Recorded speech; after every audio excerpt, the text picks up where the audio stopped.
Doma Sports Talk worldwide with some news from the world of boxing. So y'all know what time it is. You ain't in a rush to get concussed. Now you talk about boxing a little bit, because the other sports right now, everything's really down. At least in boxing, there's some, things that going back. You can look at old matches or whatever. It's really hard to really talk about other sports when you know nothing's really going to pop off because we all on shutdown. But so what? We'll use this time to look at some old fights and stuff like that. And after further review, right? Let me tell you something. Dillian Whyte ain't gonna fight Joseph Parker again. Joseph Parker will not get a rematch in that fight. I've said that back in the day, and after rewatching it, even more so. I watched it again and I was checking it out. And first of all, I think Joseph Parker won the fight. I gave Joseph Parker, just to let y'all know, from jump one, round 1, 2, 3, 4. I gave him a tie in round 5. Dillian Whyte won round 6. Joseph round 7. Dillian Whyte round 8 and 9. He got the knockdown, and then I think round 10 was a tie, even round. And I gave Joseph Parker round 11, and definitely round 12 he had him down. Bottom line is when you're looking at everything now, mind you, this is a fight where it's on Dillian Whyte's home turf, so whatever he was doing, you know, people were getting hyped about it, right? Now, I've seen fights, especially with Floyd Mayweather, because Floyd Mayweather, basically, if he was fighting anybody, especially a non-black person, then whatever that other person was doing, people were paying attention to. Whoa, that was a nice left hook from so-and-so. But then to the next thing that other person does, there's like 2, 3, 4, 5 jabs, jab to the body, up top, right over the top, because Floyd liked to jab to the body and up top, boom, right hand. That wouldn't be mentioned until the next time somebody does something.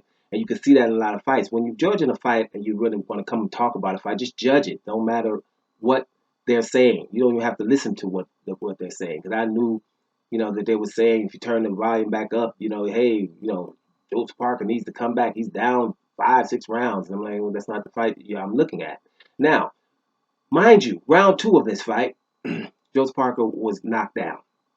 Now you have a headbutt, obvious headbutt. Rematch showed that.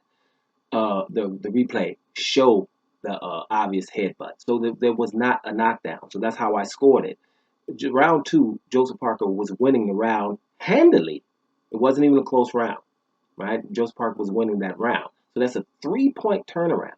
Now, I'm thinking, just like when you watch football or soccer, depending on where you at, right? You watch soccer, and you back in the day, you're like, man, the ball went over the goal line, and they didn't take time to find out if the ball went over the goal line. Goal line technology in soccer was totally important. Got people running up and down the damn pitch the whole time, and you can have a 0-0. Ball goes over the goal line, and we ain't gonna take the time to check that, but we take time for people falling down the whole time and staying on the ground for a minute and a half. Then after that, as soon as the other person get a yellow card, then they get up and sprint away, which is another thing. Don't get me started with that. That's another whole video. We can talk about that. That should not be allowed. If you on the ground for about a minute and a half, that means you take your butt over to the side and your team plays with 10 people. I bet you people start getting up then. That's another thing. But goal line technology was imperative for soccer or football. It's totally. A lot of people didn't want it because of tradition. So we can traditionally argue about stuff. Ridiculous. The ball's over the goal line. Damn it, we running around here all day. If it was basketball, it wouldn't be different because you make a lot of baskets. But a goal is important enough to stop the game to find out if the ball went over. In boxing, a knockdown is that important too. It ain't no way we're supposed to have fake knockdowns. The dude did not get knocked down, which means who would want those points? Even if you're a Dillian Whyte fan, you don't want no fake points. He was losing that round. So that's why he didn't get that round. Starting in round 4, Dillian Whyte started blatantly cheating. And it's like, you can call it roughhouse tactics or you can call it cheating, depending on what you want to do, right? Roughhouse tactics is a good way to say you're cheating, right? You're pushing his head back. This is after round 4 it started because round 4 he got hit with a super left hook, and then Dillian Whyte just freaked out on him, which he'll do from time to time. So he just started in round 4, leaning on the guy, right? Leaning on him real bad, pushing him over the ropes and leaning on him, right? Round 5, he was blatantly leaning. He got warned in round 4. He got warned for leaning in round 5 and hitting him with the shoulder. You know how you get up when Mike Tyson used to do it too. When somebody's head is over there, you give him that shoulder. Blatantly doing that again. got warned again, right? Round 7, warned again, lean. I mean, I'm not talking about this leaning when somebody's shorter than you and you lean on because they're under you and you automatically just kind of fall over. No, I'm talking about I'm looking at the referee and I'm going to lean on him extra, right? Extra. So he's had about 3 or 4 warnings. He was rabbit punching several times, several times. I was making note of it. Round 10, he was warned for pushing, rabbit punching, and leaning. Right? The guy had several warnings, so he's really at this point should have had points taken away. And all of this time, I didn't see Joseph Parker really getting beat bad until certain rounds that he lost, right? But he was definitely in the fight the whole time. Now, rumor has it that he went down from that headbutt round 2, and he was concussed. If Joseph Parker was fighting concussed that well against Dillian Whyte, all those rounds, and like I said before, after rewatching it, who the hell wanted that fight to end? Dillian Whyte.